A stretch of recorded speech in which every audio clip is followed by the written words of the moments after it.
एक car 60 kilometre प्रति घंटा की चाल से किसी दूरी को 45 मिनट में तय करती है। यदि इस दूरी को तय करने में 5 मिनट कम समय लगे तो कार की चाल क्या होगी। स्पीड बराबर क्या होता है, d/t। आपको मैथ रटवाना नहीं है, मैं आपको मैथ सिखाना चाहता हूँ। देखिए इसका मतलब क्या हुआ, अगर यहाँ पर समय कम होगा तो भाई स्पीड बढ़ रही होगी।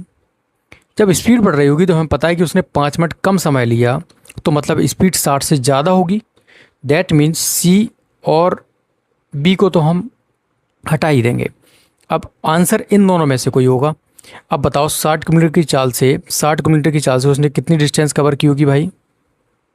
डी बराबर 60 मल्टीप्लाई बाई 45/60।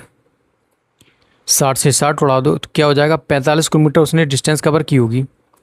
कितनी, 60 की स्पीड से। लेकिन अब वो 5 मिनट कम समय लेता है, मतलब 45 किलोमीटर की दूरी को तय करने में 5 मिनट कम समय लेता है। मतलब उसने लिया था कितना, 45 मिनट, तो अब कितना लेगा, 40 मिनट लेगा। तब क्या हो जाएगा, चाल हमें निकालनी है, तो चाल बराबर क्या हो जाएगा, दूरी हमारे पास उपलब्ध है।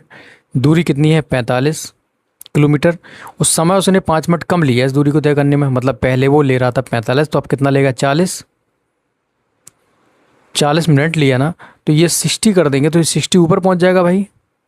क्योंकि यहाँ भी ये घंटे में इसको, क्योंकि ये मिनट में दिया है तो हमें इसको घंटे में कन्वर्ट करना पड़ेगा।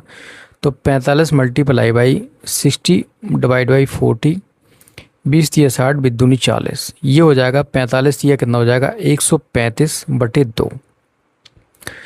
अब आपको पता पड़ेगी 2 छक 12 तो 7 14, तो ऑप्शन क्या हो जाएगा, डी हमारे पास करेक्ट हो जाएगा। तो अब उसकी स्पीड क्या रही होगी,